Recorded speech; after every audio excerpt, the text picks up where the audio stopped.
A few things, I want to go over a few terms. Now, let me tell you that the next test will be November 5th, Wednesday. And in conjunction with that test will be a cause and effect. But unlike the other ones, I'm not going to tell you what's on it. I'm trying an experiment. You know, this cause and effect is going to be stuff that I know I've talked about in class over and over again, more than once. 10 questions. That's all I want to say about, oh yeah, unlike the other tests, it's fill in the blank. Oh, no. Yeah, fill in. No. They say you didn't like filling. Yeah, I don't, but however, this is not, okay, let me, it's short answer, like an essay, but short answer. Right.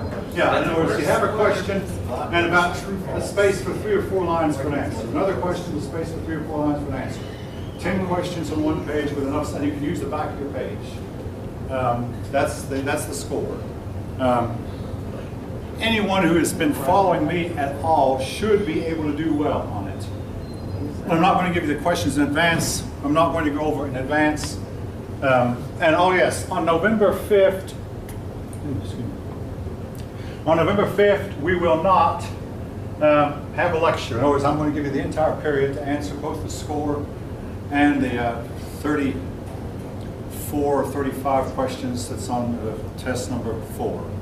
So you'll have the entire period. I do have one question. You said you're going to, you said it's cause and effect. Is it going to cover from all that we It's going to cover all from chapter 1 to where we are? From chapter 1 to chapter 11, not chapters 12 and 13.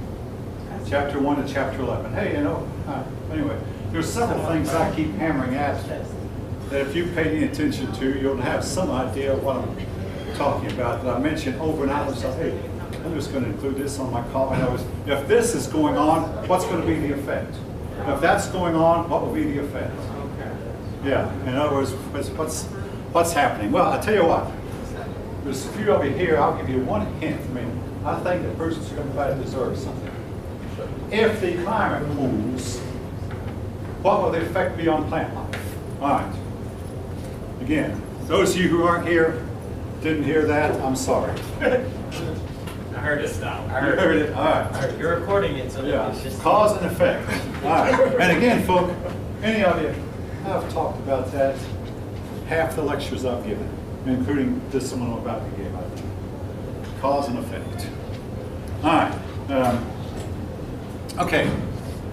A word that I really want you to understand is a word that we're going to study extensively in European history, feudalism.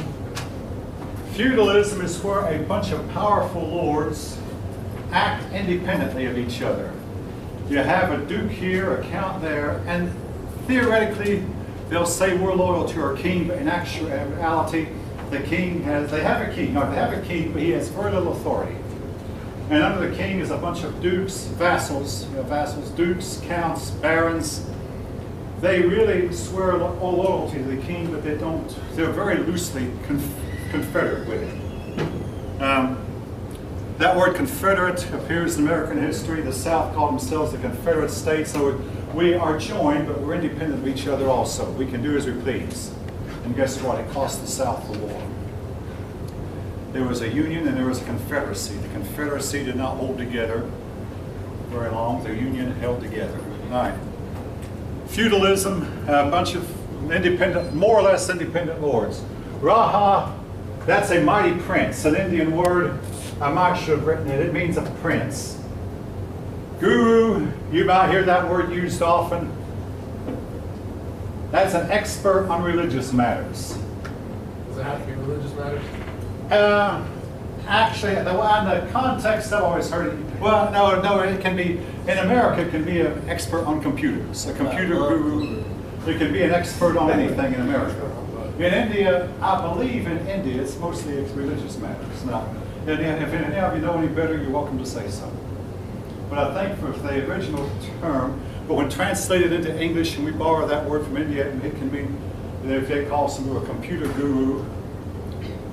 And yeah, folk, speaking of which, I asked my 17-year-old son for computer and cell phone advice often, because I don't know how to use these devices. Not very well, but anyway. But anyway, guru experts, sati, that is the practice of Indian women who will throw themselves on a fire and burn themselves to death when their husbands die. That practice was finally stopped by the Europeans. It was, the Muslims didn't seem to care. They allowed it to go on, even though Islam did not teach that. But it was stopped eventually by outsiders. Now, Tamerlane. That's the person we'll be talking about at the beginning of our chapter.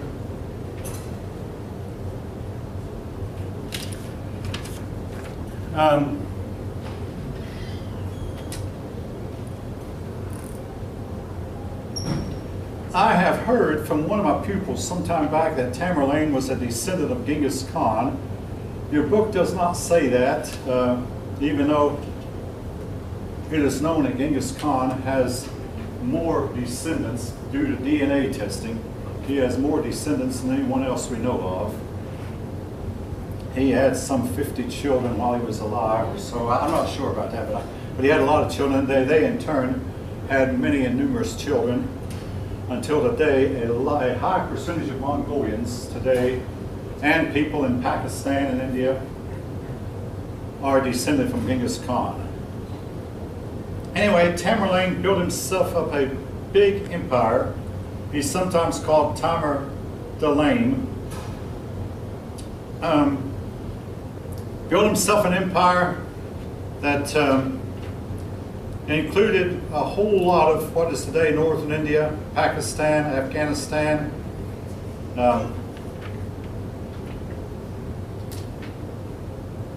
The book shows a map out on page 250, the Empire of Tamerlane, that actually extended from the Black Sea to the Caspian Sea, down to the Persian Gulf and what they called the Arabian Sea.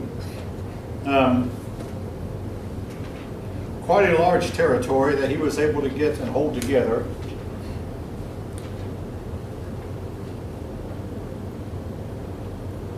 This part of the world reminds me a lot of the ancient empires of Sumer and Babylon, where that everything depended on the ability of one man. One man had to build it, and one man had to hold it together.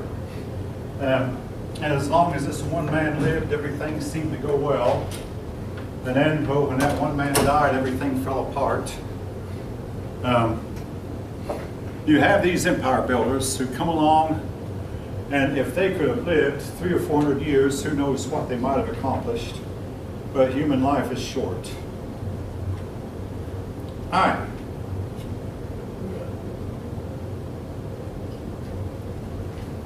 Now we come to the subject of religion. And here, folk, I'm going to do something that I argued with myself about all morning. I mean, I woke up at 4 o'clock. I'm going to try it.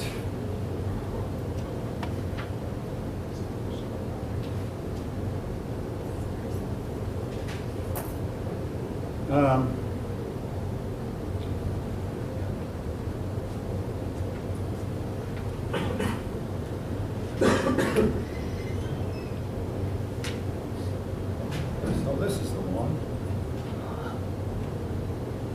All right. If you can't read that, I want to try something else. View. 100. All right. Some of this I've already mentioned, but I'm going to teach from these old lecture notes for the rest of the period. As I've already mentioned last class, a lot of Buddhists, the problem with Buddhism was his sayings were not written down until 200 years after he died. At one point, nirvana was just an abstract concept, but then it came to mean a real actual place, what we might call heaven. Buddha was at one point regarded as just a very wise person. As the word sage here means extremely wise, gifted individual, but then he became a god. Now, the founders of the faith, Confucius can be regarded as a sage, but among some people he's regarded as a divinity. Sometimes the founder is a prophet. Muhammad is regarded as a prophet. Jesus regarded as a divinity. Buddha started out regarded as a sage, just a wise person, but eventually became a divinity.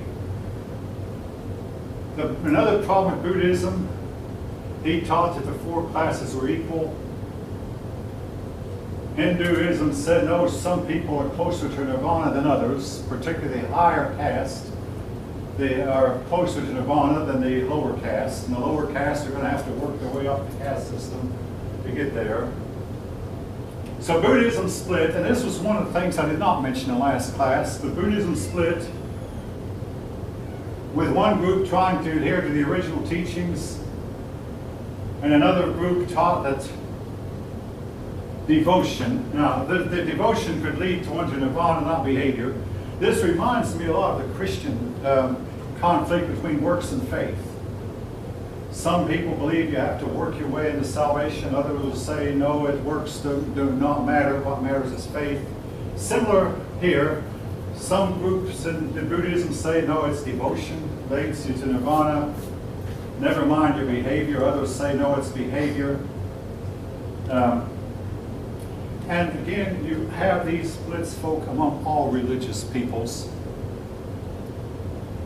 where that you have the original teacher, and then what did the original teacher teach? And one group is trying to adhere to the original teaching. Another group is trying to say, no, we have to change with the times, or the times are different these days. But for whatever reason, wants to modify what the original teacher taught. Particularly, you had some people who just didn't have time to do all the rituals that Buddhism demanded. So the group who believed that devotion could lead to nirvana was popular with a whole lot of people who were busy just doing the basic, just collecting enough food to eat and enough to wear and enough to pay their taxes, and didn't have time for all the ceremonies. You said the devotional? Yeah, the group that believed that said devotion could lead to nirvana, they became popular among the masses because the masses were too busy with their daily work that they didn't have time for all the rituals. The rituals were demanding. There was a group, and I'll tell you what, don't worry about this so much because I promise you it will not be on the test. But they believed that after death one could come back as a benevolent spirit. And again, folk, I mentioned earlier that 90 to 95% of the world's people have believed that just outside of our senses are spirit beings, some good and some bad, who can whisper things into your ear, make implant suggestions. Christians will call them demons, devils. Muslims call them genie. 90 to 95% of the world's people believe that they are. Socrates was buddies with such a spirit entity, supposedly. Nirvana was a place or a divine place or? At first it was like an abstract concept, and eventually became a place. That's the point I'm trying to make. Yeah, it eventually became a place. Buddhism then went from a philosophy to a religion. But Buddhism declined. Islam, now even fast forward to 2014, and I've read some articles about it, even in the year 2014, Buddhism has a hard time standing up to Islam, owing to the fact that Islam is a more aggressively converts.